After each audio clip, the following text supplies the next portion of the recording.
Today we're going to learn English with the legendary TV show Friends. You won't believe who moved back to town. I know, Amanda. She called me too. She's the worst. In this episode, Monica and Phoebe are visited by an old friend who has spent some time in London and has picked up a British accent. Kind of. Touch my abs. I don't exercise at all. We're going to look at how authentic that accent really is. What vocabulary is she using? What pronunciation is she using? Has she really become British? Let's find out.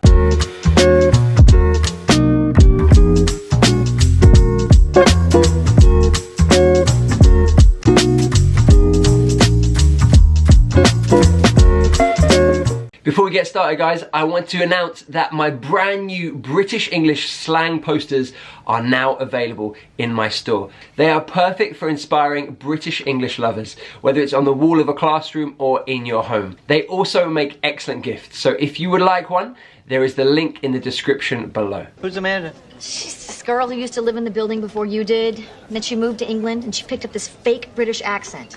On the machine, this is her message. Monica, darling, it's Amanda calling. What?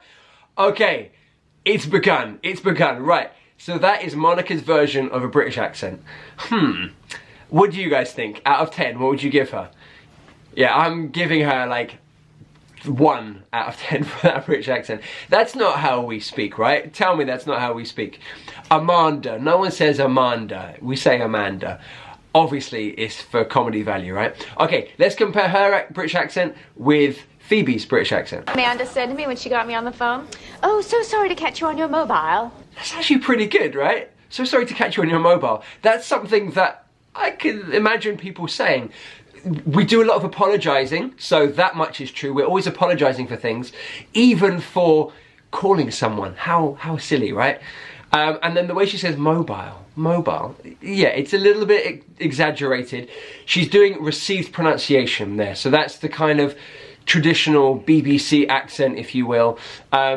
So yeah, not a bad effort, Phoebe. If you didn't want to get me on my mobile, then don't call me on my mobile. And there's the first difference in vocabulary. They've used the word mobile there, which is a word that we use in British English to mean your mobile phone, right? The one you carry around with you. But in American English, that would be cell or cell phone. So there's the first difference. Mobile phone in British English, cell phone in American English. What are we gonna do? I don't want to see her. Oh, let's just cut her out. What? Cut her out of our lives. Just ignore her calls and dodge her till she gets the point. Interesting piece of vocabulary here. She says cut someone out. So what they want to do is cut Amanda out of their lives. So exclude her. Stop speaking to her. Stop answering her messages. All that kind of stuff. Now in modern English, we found a new word to replace cut out. I think we would say ghost now. There's a lot of ghosting going on. So ghosting is when you don't reply to someone's text messages, you don't pick up their calls, you just try and exclude them from your life. You disappear, if you will. So I think if they were making this program now, they would probably say ghost. Let's just ghost her. But cut out, of course, perfectly fine vocab. Monica, it's Amanda calling again. Alright, there's the Amanda thing again. We don't say that, we say Amanda. But the first interesting bit of pronunciation, you've got call there. Call. It's with the or sound. Or, call. She says calling. With the A-L-L, you'll find that in a lot of other words, we have the same pronunciation. So tall. Now in American English, forgive me American viewers for my pronunciation here, but it's an R sound. So Carl and Tal and Pal. Yeah, I'm sorry. Apologies. I'm in the neighborhood hoping I could pop by your flat. Interesting vocabulary here. Neighborhood, that's American English. In British English, we would say area. I mean, of course, we have the word neighborhood. I can use it, I could use it, but I would probably say area, my area.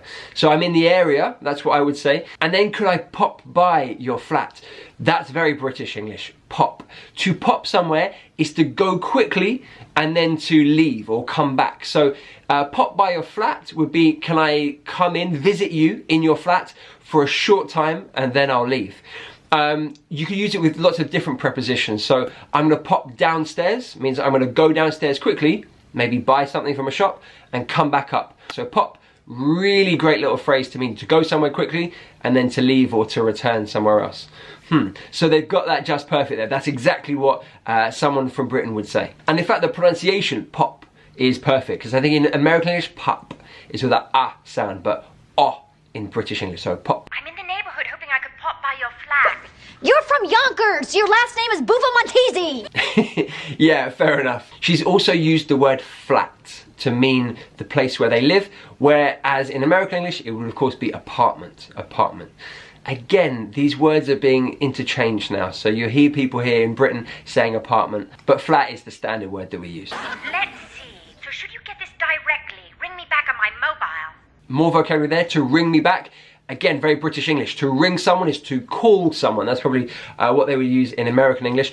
We would of course use that as well, but you can ring someone as well as a verb, to ring someone. And then the pronunciation again of mobile, mobile. In American English, I think mobile would probably be the pronunciation, mobile. Whereas in British English, mobile.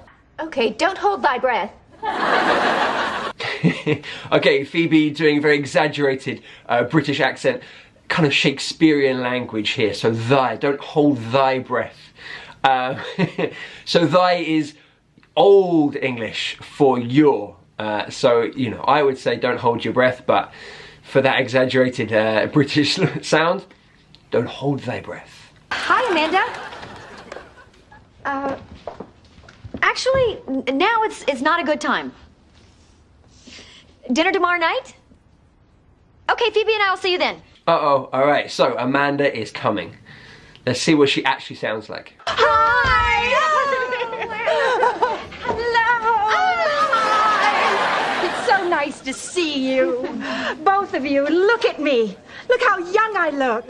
Amanda is played by Jennifer Coolidge, and she is super talented, so yeah, of course it's going to be a good accent. Oh gosh, we have so much to catch up on. Oh gosh, there, not just British English, American English uses it as well, but it's a nice phrase to show surprise, and the way she says it, gosh, gosh, with that oh sound there, instead of gosh, gosh. Very British. Touch my abs. I don't exercise at all. Nice little bit of blending there of sounds, at and all. She says at all, which is definitely a feature of received pronunciation, pronouncing that T sound, that true T sound. So you are blending the sounds at all. So when you've got one word that ends with a T and the next word begins with a vowel, you'll take that T across. Now, in lots of British English accents, you might just use a glottal T, so you might even say it so it's at all.